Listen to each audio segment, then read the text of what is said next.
Thank you, Chair. Assalamu alaikum wa rahmatullah ta'ala wa barakatuhu. Bonjour, good afternoon. Is it afternoon? The Chair, Antoine, colleagues on the podium, the Moroccan hosts, represented by the Minister of Education of this country, colleague ministers, international agencies represented here, other colleagues, Moroccan nationalities, and all present here today. I would like to record deep appreciation of being associated with such a partnership venture, because I have the firm conviction that higher education is a question of partnerships. It's a question of collaborations. It's a question of also humongous financing, resource. It's very resource intensive. And I believe this initiative taken to another level, the African Summit on Education translated in reality, in action, especially at the country level and the institutional level, can make a difference. That is how hopeful I am, and that is how hopeful we are as a nation from the Gambia.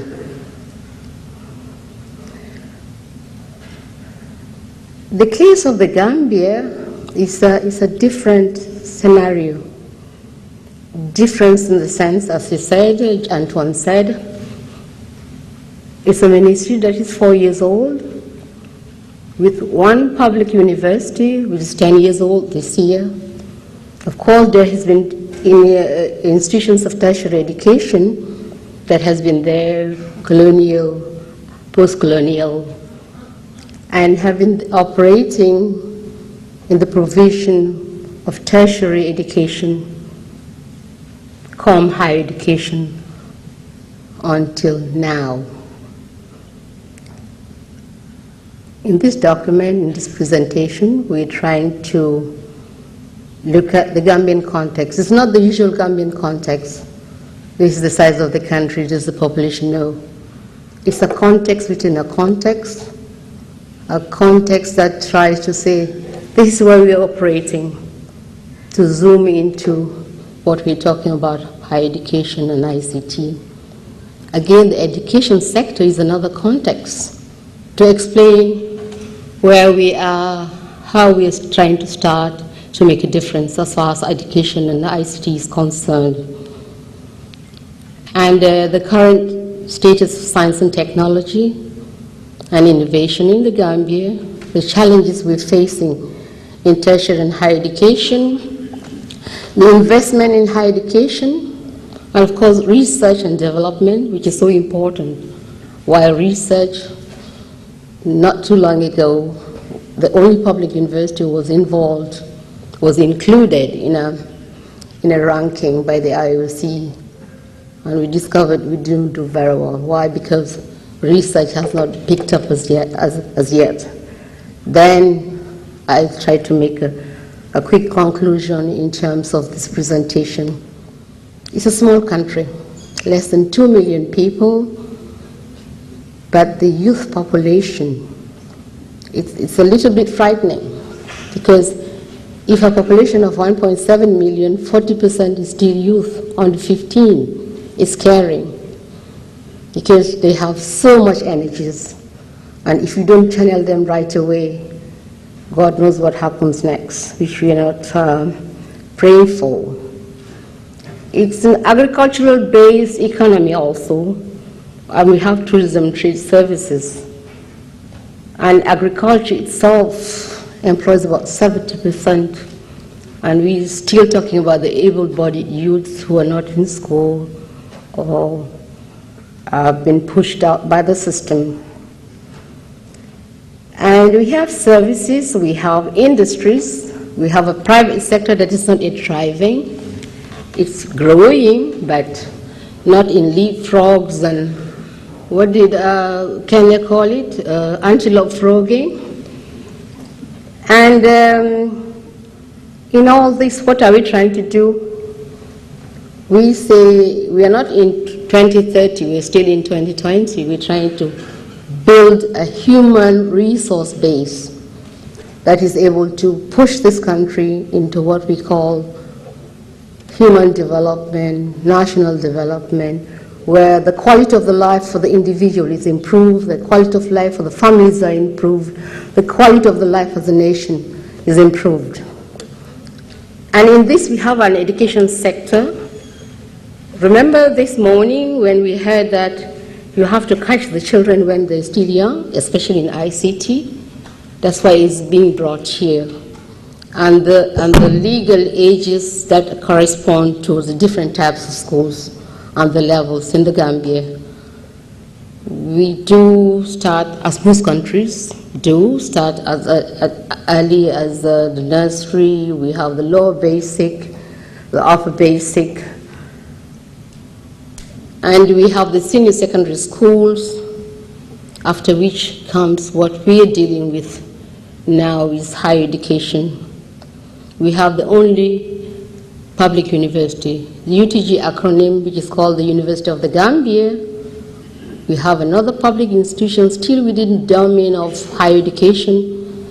In Gambia, we call it higher and tertiary and higher education, because you know those in the area of higher education, even as educationists, that higher education seems to be defined differently. In some countries, they call it universities. In others, it's university plus polytechnics, teacher training colleges, and in others, it's everything that's post-secondary. For us, until we revise, we review, and come up with a higher education policy, we're calling it higher and tertiary. That's why the two are lumped, the university and the tertiary institutions, such as the Gambia Technical Training Institute, GTTI, another tertiary institute that deals with management studies, the MDI, and the Gambia College, which was there pre-colonial times, and other skills private centers, even though they are not at the level of higher education, because the cohort that is attracted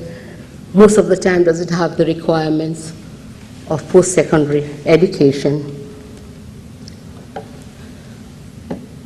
Given what we have done in terms of what happened and what we're trying to do in 2010, we have looked at the student allocation by subsector within the system.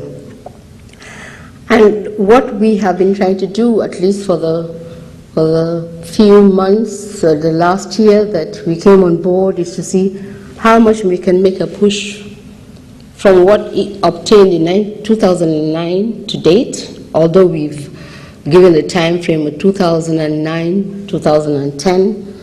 And you could see from the pie charts that in 2009, even pre-2009, most of the time, the humanities dominated, and I guess that is the same also with most African countries, that when you look at the student allocation or the student intake, the humanities take the bulk of the students.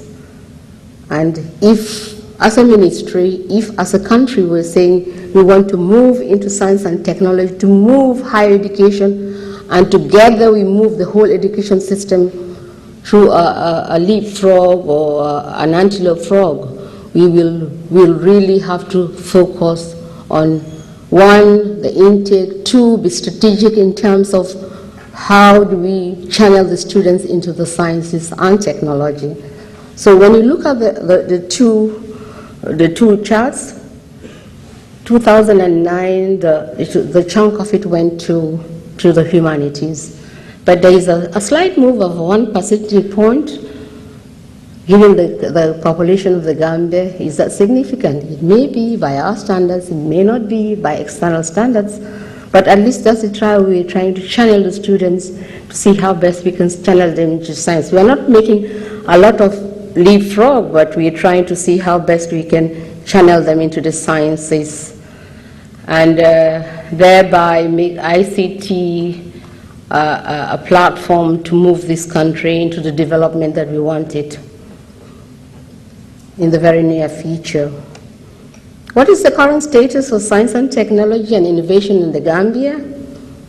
We're looking at it from three levels. One is the policy level, but this vision and mission of using ICT as a platform is the overall national approach.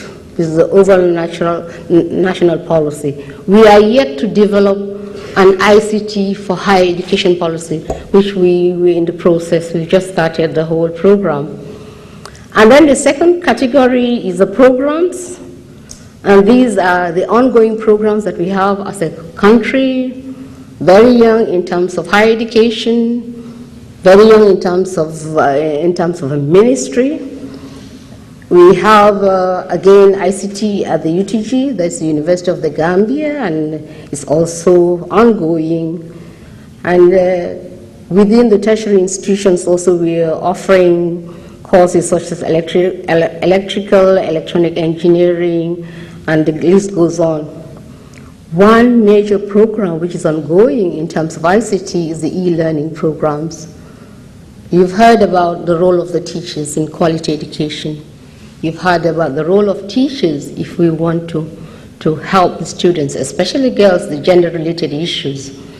And the e-learning program is taking the skills, it's taking the needed skills to the communities, to the teachers where they live. Because you know, the teachers, especially the female teachers, are saddled with so many other demands that it's difficult for them to go to the universities and have this face-to-face interaction, the conservative way of teaching. But now they're putting them in clusters and seeing how best they can be given, they can do away with the teacher phobia. The teacher fear, somebody mentioned it this afternoon, of having a hands-on approach on ICT. But I really love that bit which was emphasized this morning also of using the mobile phone approach. As a third category, we have initiatives, and one of it is the Kanila Institute of Science and Technology. It's a national initiative, and we are looking at someday to reach that level at MIT where it's the top-notch, but contributing to communal development, contributing to national development, and also contributing to the quality of life for the Gambians.